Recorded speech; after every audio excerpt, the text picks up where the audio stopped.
Hi friends, ತುಂಬ ಸೆಕೆ ಅಲ್ಲ ನೋಡಿ. ಎಳನೀರಿಂದ ನಾನು ಒಂದು ಡಿಫ್ರೆಂಟ್ ಆದ ಜ್ಯೂಸ್ ಹೇಗೆ ಮಾಡೋದಂತ ಹೇಳಿ ತೋರಿಸ್ತೇನೆ ಇವತ್ತು.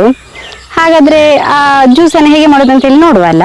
ನಾನು Asha Udupa Kateel. Welcome back to Karavali mirror.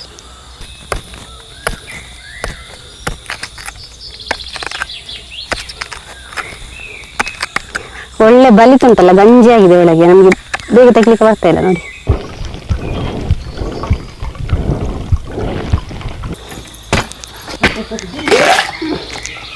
ನೋಡಿ ಒಳ್ಳೆ ಗಂಜಿ ಆಗಿದೆ ನೋಡಿ. ಇನ್ನು ಇದನ್ನು ನಮಗೆ ಜ್ಯೂಸಿಗೆ ಉಂಟಲ್ಲ, ಇದನ್ನೆಲ್ಲ ಹಾಕ್ಲಿಕ್ಕೆ ಉಂಟು.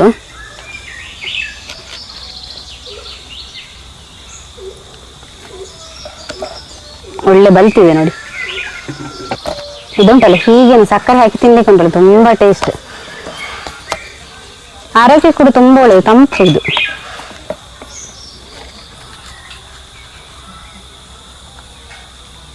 ನೋಡಿ, ಒಂದು ಎಳನೀರಿನಿಂದ ಇಷ್ಟು ಗಂಜಿ ಸಿಕ್ಕಿದೆ ನೋಡಿ. ಅದು ಕೂಡ ದಪ್ಪಾಗಿದೆ ಗಂಜಿ. ಇದನ್ನು ನಾವು ಫುಲ್ ಅನ್ನು ಹೀಗೆ ಮಿಕ್ಸಿಗೆ ಹಾಕಿಕೊಳ್ಳುವ.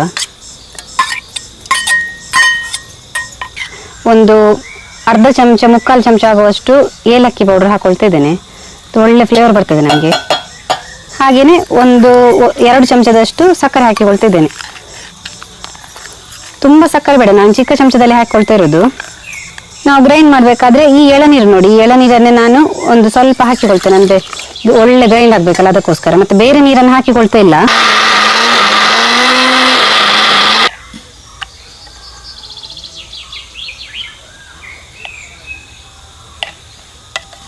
ಈಗ ಇದಕ್ಕೆ ನಾವು ಆವಾಗ ತೆಗೆದಿಟ್ಟಂತಹ ಎಳನೀರನ್ನು ಮಿಕ್ಸ್ ಮಾಡಿಕೊಳ್ಳುವ.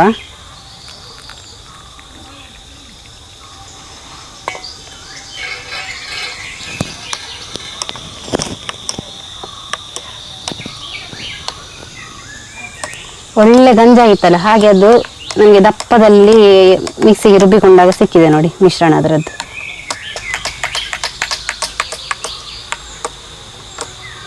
ಕಲರ್ ನೋಡಿ, ತುಂಬಾ ವೈಟ್ ಬಂದಿದೆ, ಒಳ್ಳೆ ಮಿಲ್ಕ್ ಶೇಕ್ ತರ ಆಗಿದೆ. ನೀವು ಇದಕ್ಕೆ ಉಂಟಲ್ಲ, ಇನ್ನು ಮೇಲ್ಗಡೆ ಚಿಕ್ಕ ಚಿಕ್ಕದಾಗಿ ಕಟ್ ಮಾಡಿಕೊಂಡ ಬಾದಾಮಿಯನ್ನ ಹಾಗೇನೆ ಗೋಡಂಬಿಯನ್ನ ಮಿಕ್ಸ್ ಮಾಡಿಕೊಂಡು ನಿಮ್ಗೆ ಮೇಲ್ಗಡೆ ಡೆಕೋರೇಷನ್ ಮಾಡ್ಕೋಬಹುದು. ಇದು ನಮಗೆ ಜ್ಯೂಸ್ನ ಮೇಲ್ಗಡೆ ಹಾಕ್ಲಿಕ್ಕೆ ಉಂಟಲ್ಲ, ತುಂಬಾ ಚೆನ್ನಾಗಿರ್ತದೆ. ನಮಗೆ ಬಾಯಲ್ಲಿ ಜಗಿಲಿಕ್ಕೆ ಸಿಗ್ತದೆ ಜ್ಯೂಸ್ ಕುಡಿತಾ ಇರ್ಬೇಕಾದ್ರೆ.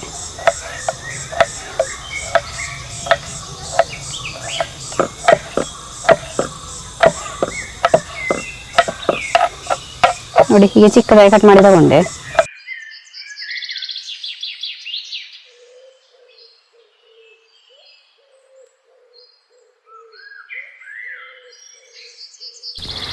ನಾರ್ಮಲ್ ಆಗಿ ನೀವು ಎಳನೀರನ್ನು ಹಾಗೆ ಕುಡಿತೀರಾ.